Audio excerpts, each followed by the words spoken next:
Dulu pas kuliah terus lagi anget-angetnya nih TTH alias tension type headache. Tiap sakit kepala bilangnya TTH. Abis ngerjain tugas pusing bilangnya TTH.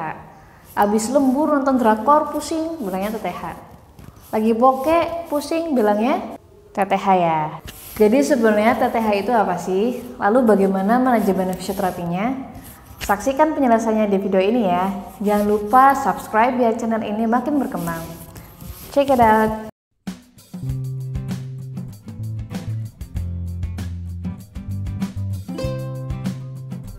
Assalamualaikum warahmatullahi wabarakatuh. Kembali lagi.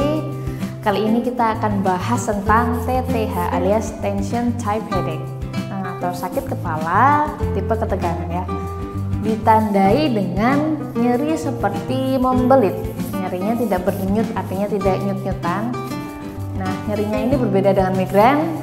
Kalau TTH ini terjadi di dua sisi kepala, kanan dan kiri, dan tidak menimbulkan mual atau perasaan ingin muntah seperti migrain, dan pada umumnya tidak mempengaruhi aktivitas hariannya. Tidak disertai dengan fotofobia alias sensi dengan cahaya, jadi kalau kena cahaya bawaannya tambah pusing gitu, dan tidak disertai dengan fonofobia atau sensi terhadap suara bising atau suara tertentu.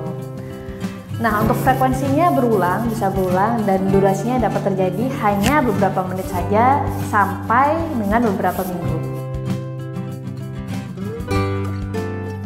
Untuk etiologi atau penyebab dari tension type headache ini belum diketahui secara pasti, namun diduga berkaitan dengan kontraksi berkepanjangan pada otot leher dan kepala. Misalnya akibat stres dan postur yang buruk. Tapi kebanyakan berasumsi karena masalah postur ya. Dan kebanyakan dari kita menduga bahwa TTH ini disebabkan karena ketegangan otot yang berkepanjangan, karena mempertahankan posisi dalam waktu yang lama baik statik dan dinamik. Misal sewaktu lembur di depan komputer, kita harus mempertahankan kepala kita agar tetap tegak, makanya otot leher kita terus berkontraksi. Jadi otot leher tadi yang berkontraksi secara terus-menerus karena mempertahankan posisi kepala bisa menyebabkan namanya kontraksi iskemik akibat penurunan aliran darah. Kemudian akibatnya substansi seperti asam pirufat dan asam laktat, kita tahu asam pirufat dan asam laktat ini rilis, kemudian menyebabkan stimulasi nyeri pada lokasi di mana saraf perifer tersebut terdistribusi. Oke, kita coba ulang lagi ya. Jadi kurang lebih mekanismenya seperti ini. Kontraksi terus-menerus bisa menyebabkan yang namanya taut band, dan taut band itu bisa menyebabkan yang namanya iskemik. Karena ada iskemik, merangsang rilisnya ada asam pirufat dan asam laktat tadi, kemudian timbullah titik karangsang alias trigger point ya. Yang dimana kalau kita sentuh dengan tekanan minimal saja biasanya sudah menimbulkan rasa nyeri.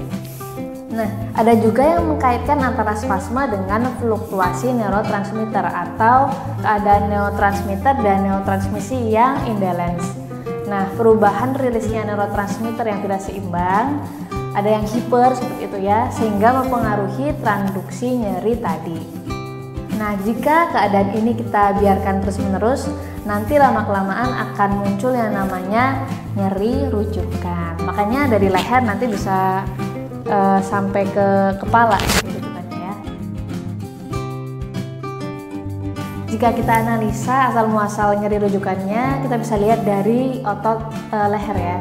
Jadi ada otot semispinalis capitis yang melintangi saraf occipital mayor di sini.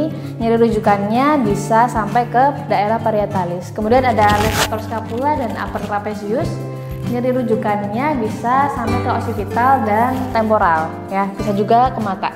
Dan ada sternocleidomastoideus yang nyeri rujukannya bisa sampai ke occipital.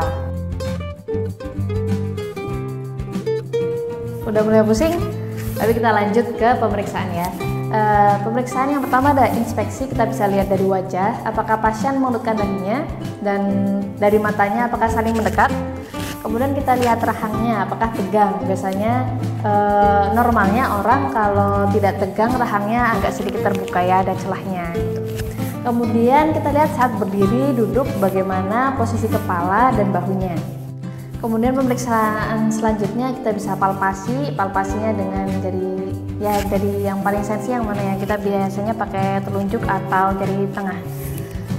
Daerahnya itu daerah otot leher tadi, ada sphenoides capitis, apa trapezius, kemudian ada sternocleidomastoideus, kemudian di otot rujukannya, misalnya tadi di temporal, kemudian occipital, kemudian otot masseter juga bisa, dan lain-lain. Nah, pemeriksaan ini biasanya tidak menunjukkan adanya defisit neurologi.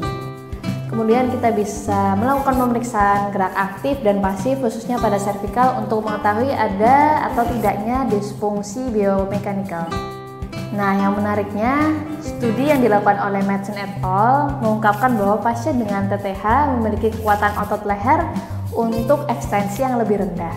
Kemudian studi ini juga menemukan adanya kecenderungan kekuatan otot abduksi bahu yang lebih rendah dibandingkan otot yang lain. Kemudian kita lanjut ke manajemen fisioterapinya ya, atau penanganan fisioterapi. Jadi yang pertama kita bisa kasih edukasi untuk postur yang baik bagaimana. Namun edukasi postur saja tidak cukup, kita juga harus mengedukasi pasien bagaimana cara relaksasi di tengah aktivitas ya. Relaksasi otot leher, otot bahu, bahkan otot wajah. Kemudian next ada chin tuck ala McKenzie. Nah, selanjutnya ada cryoterapi atau heat therapy, mungkin membantu mengurangi gejala walaupun untuk evidence based practice-nya sendiri masih lemah. Kemudian ada stretching dan pasif manual terapi untuk facet joint pada servikal. Ada juga myofascial trigger point massage. Kemudian yang terakhir adalah pemberian TENS dengan frekuensi yang tinggi sekitar 50 sampai 100 Hz.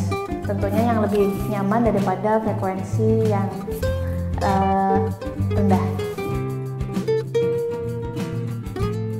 Oke, yang terakhir saya bacakan literatur review dari SP Lopez et al. Nanti untuk sumbernya bisa teman-teman akses di deskripsi video ya. Saya bacakan, show that massage combined with cervical exercise, myofascial technique, postural technique, cervical relaxation exercise, cervical mobilization, gentle and progressive stretching or trigger point treatment efektif mengurangi nyeri dari segi frekuensi, intensitas, dan durasi, dan otomatis mempengaruhi ROM-nya ya. Jadi range of motion-nya jadi lebih baik.